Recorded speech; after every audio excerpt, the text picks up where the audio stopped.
Ok, bonjour à tous et bienvenue dans cette nouvelle vidéo. Semaine dernière, on avait parlé du binôme de Newton et j'avais annoncé une vidéo sur les ajustements de somme. Alors c'est quelque chose que vous avez dû rencontrer techniquement jusque-là, y compris les bisus à ce stade. On est face à une somme qui ressemble à une somme usuelle, mais pas tout à fait. Il y a un problème de borne, il y a un problème d'indice, il y a un problème de formule à l'intérieur de la somme. Et la question qui se pose, c'est tiens, comment je vais ajuster la somme que j'ai face à moi pour qu'elle colle de manière exacte avec une formule de somme usuelle. Problématique qu'on avait déjà un petit peu rencontrée avec le binôme la semaine dernière et que là, pour le coup, on va explorer à fond. Et c'est une des questions qui revient le plus souvent de la part des étudiants de ce que je vois en début d'année de BISU. La réflexion, c'est souvent, c'est rageant, j'ai appris toutes mes formules de somme, je les connais par cœur, je sais les redonner du tac au tac, mais en colle, en DS, en DM, je suis tombé sur une somme où il y avait un petit problème qui fait que je ne pouvais pas utiliser la formule de cours de manière exacte et je n'ai pas réussi à la gérer. Donc c'est exactement à cette problématique-là qu'on va tenter de répondre. Alors pour ça, j'ai redonné la liste des sommes usuelles. Il y en a 5, dont 2 qui vont complètement ensemble. Et je les ai remises en 2 groupes. La première, il manque d'ailleurs un pour tout n appartenant à n étoiles que je vais rajouter juste ici. Hop. Alors, les premières, c'est la somme d'une constante et la somme géométrique. Celles-là, on va les mettre dans un groupe qu'on va appeler somme avec des bornes du bas flexibles, parce que comme on va le voir, c'est les formules les plus sympathiques, au sens où tant bien la borne du bas que la borne du haut ne nous poseront aucune préoccupation, et si on veut arriver à créer ces sommes-là dans des calculs, il nous suffira que l'intérieur de la somme soit exactement comme dans la formule voulue. Mais les bornes ne seront pas une préoccupation comme on va le voir. Les sommes qui posent le plus de préoccupations au niveau des bornes, c'est celles de ce groupe-là. C'est ces 2 sommes-là qu'on appelle parfois les sommes des entiers, qui ont l'impératif de commencer toutes les 2 à la valeur 1. C'est un peu comme je disais du binôme de Newton la semaine dernière, qui lui, je mets dans le même groupe parce que lui, il doit absolument commencer à 0 pour être valable. Il est nécessaire que la borne du bas soit correcte si on veut que ces sommes-là puissent être utilisables. Une telle somme, par exemple, qui commencerait à 2, ou celle-là à 3, ou un binôme de Newton qui commence à, je sais pas, à 4 au lieu de commencer à 0, ben, sont en l'état pas encore applicables. Par contre, si on arrive à se débrouiller pour que notre somme qui commençait à 2 commence à 1, notre somme qui commençait à 3 commence à 1, et le binôme de Newton qui commençait à 4 ben, reprenne à 0, là, on sera bon pour les utiliser. Donc, ça veut dire que les 2 formules les plus flexibles, c'est ces 2-là. Et on va commencer du coup par explorer ces 2 formules. Alors la première, déjà la somme d'une constante, un petit mot dessus, parce que je constate qu'elle n'est pas toujours bien comprise alors qu'elle a un motif qui peut être rendu clair. Pourquoi cette formule? Je ne remets pas les quantificateurs, ils sont sur le tableau là. On l'appelle somme d'une constante parce qu'à l'intérieur de la somme, on a une quantité qui ne dépend pas de la variable de somme, que j'ai notée k, qui est une pure constante. Je l'appelle alpha. Si on déroule cette somme, je vais le faire sur un petit exemple avec des vraies valeurs de n et de m. Mettons k égale 2, n égale 5. Si on déroule cette somme, ben pour k égale 2, la valeur du terme c'est alpha. Pour k égale 3, ben c'est alpha aussi. Pour k égale 4 aussi. Et pour k égale 5 aussi. Donc en fait, quand on déroule la somme, on a à chaque fois la même constante. Et on voit que ce total fait 4 fois alpha. Et pourquoi ce 4? Parce qu'on peut rappeler que le nombre d'entiers compris entre un entier m et un entier n, c'est m moins n plus 1. Attention à ça. Donc ce 4, en fait, qui est là, c'est 5 moins 2 plus 1 fois alpha. Et donc, en règle générale, si on fait ce calcul avec des valeurs quelconques de n et de m, avec quand même n plus petit que m pour que les bornes soient dans le bon ordre, ben, si on déroule cette somme, on a alpha plus lui-même un certain nombre de fois. Et un certain nombre de fois, c'est en fait m moins n plus une fois, ce qui fait que ce total fait bien m moins n plus 1 fois alpha.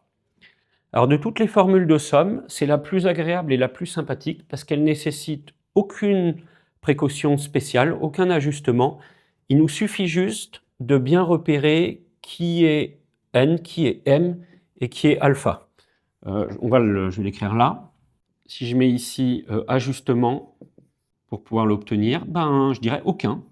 Reconnaître m, n et alpha, puis appliquer la formule. Un petit exemple. Mettons qu'on soit face à la somme, on va prendre celle-là, de n plus 1 à 3m, 3n, de 8. OK? Alors là, typiquement, on est face à la somme d'une constante, parce que ce 8, c'est une pure constante, il ne dépend pas de k. La somme est directement applicable. Dans notre contexte, n, c'est pour nous n plus 1, m, c'est 3n, alpha, c'est 8. OK. On peut appliquer direct. Donc, borne du haut moins borne du bas plus 1. Donc, 3n moins, attention, entre parenthèses n plus 1, plus loin plus 1, fois alpha, donc fois 8. Il va nous rester donc 3n moins n, 2n, moins 1 plus 1 fois 8. Ça fait donc 2n fois 8. Et ça fait 16n, et voilà. C'est la plus inoffensive de toutes les formules de somme pour peu qu'on la reconnaisse bien. Et qu'on sache que, attention, j'insiste, mais ce facteur-là, c'est bien borne du haut moins borne du bas, plus 1. Attention à ne pas oublier le plus 1. Très bien. Et du coup, rendons-nous directement à la formule numéro 2, celle de la somme géométrique. Très bien, donc somme géométrique. Alors, celle-là, vos profs vous l'ont probablement donnée soit comme ça, soit les deux. Il se trouve qu'en renvoyant le q puissance n au numérateur de cette fraction, on obtient bien celle-là. Donc, ces deux versions sont valables. Attention au fait qu'elle est valable pour tout q appartenant à R privé de 1, parce que pour 1, le dénominateur ici s'annulerait. Donc, à chaque fois qu'on l'utilisera, on prendra soin de préciser que la raison q, comme on l'appelle, est différente de 1. Ici, quelles précautions elle nécessite, quels ajustements? Alors, comme on se l'est dit, elle ne nécessite aucun ajustement spécial au niveau des bornes. Le seul ajustement qu'elle nécessite, c'est que dans la somme, on crée ce qu'on avait déjà appelé dans la vidéo sur les sommes une puissance pure, c'est-à-dire un pur q puissance k. Si à la place de q puissance k, on a q puissance k plus 1, ou q puissance k moins 1, ou q puissance 2k par exemple, ou q puissance k fois p puissance k par exemple, là, on n'est pas encore en position d'utiliser cette formule. Par contre, si on arrive à se dépatouiller à l'aide de toutes les règles de puissance possibles et imaginables pour obtenir une puissance pure q puissance k, là, on sera bon pour utiliser cette formule. Alors, c'est donc le seul ajustement que je dois vous recommander, c'est créer une puissance pure. Donc, je le mets, CF vidéo sur les puissances, si ça peut vous aider de la voir ou de la revoir, où tout ça est concept de puissance pure expliqué. Donc, du type q puissance k, et je souligne le k, dans la somme. Alors, sur un exemple, voilà ce que ça peut donner. On va prendre ça. Donc, somme, on veut calculer somme de k égale 3 à m moins 1 de 2 puissance k plus 1 fois 3 puissance 2k plus 1. Alors, il se pourrait qu'on soit proche d'une telle somme, mais on n'y est pas encore. Les bornes, de toute façon, ne posent pas de problème dans une telle somme. On voit déjà que la borne, le n, c'est 3, et que le m, c'est ici m-1. Mais ce qui est surtout gênant, c'est qu'on voudrait un q puissance k, et pour l'instant, on a quelque chose de plus complexe que juste un q puissance k. Alors, comment on va faire? On va faire de ce 2 puissance k plus 1 et de ce 3 puissance 2k plus 1 des puissances pures. Je vais le faire plus vite que je l'avais fait dans la vidéo sur les puissances. Ici, 2 puissance k plus 1, on peut en faire un 2 puissance k fois 2 puissance 1, donc fois 2. Et ce 3 puissance 2k plus 1, on peut en faire un 3 puissance 2k fois 3 puissance 1, donc fois 3. Alors déjà, un réflexe de somme ici, on a deux constantes qui sont apparues, deux quantités qui ne dépendent pas de k. Les constantes, elles ont toujours vocation dans les sommes à venir devant la somme. Donc, on va avoir un 2 fois 3 devant la somme. Je mettrai 6 à la ligne d'après. Et derrière la somme, on a un 2 puissance k fois 3 puissance 2k. Donc, on commence à s'approcher de puissance pure. Je reprends ici. OK, donc on a 6 devant. On a ce symbole de somme qui, de toute façon, n'est pas une préoccupation. Et ici, il nous faudrait une puissance pure qu'on n'a pas encore. Alors, le 2 puissance k, il est pur. On va le garder pur. c'est le 3 puissance 2k qui n'est pas encore. Comment on va lui régler son k? On l'avait vu dans la vidéo sur les puissances. On peut faire de ce 3 puissance 2k un 3 puissance 2 le tout puissance k. Et vu comme ça, on a 6 fois somme de k égale 3 à m-1 de 2 puissance k fois 9 puissance k. Et là, autre réflexe de manipulation de puissance, a puissance k fois b puissance k, ça fait a fois b le tout puissance k. On avait appelé ça fusion dans la vidéo sur les puissances.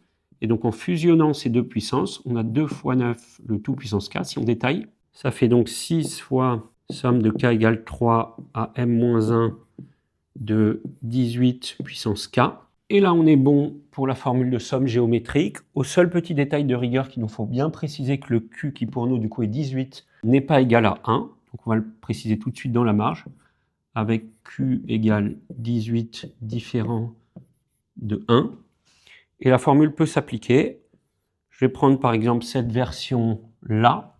Donc on a Q, donc pour nous c'est 18. On a Mn qui vaut 3. On a M qui vaut M-1 dans notre contexte, donc 18 puissance M-1 plus 1 si je détaille.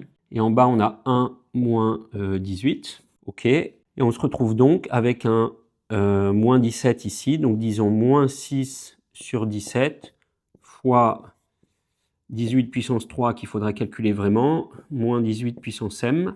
Et pour arranger encore un tout petit peu, on peut d'ailleurs utiliser ce moins pour intervertir les rôles de ces deux termes. Et on obtient 6 sur 17 fois 18 puissance 3 qu'on peut calculer si on veut, moins 18 puissance m. Et là, on peut considérer que le calcul est terminé. Donc, il n'y a pas eu à se préoccuper des bornes, il y a eu à se préoccuper que de faire des puissances pures. C'est le seul ajustement nécessaire. Très bien.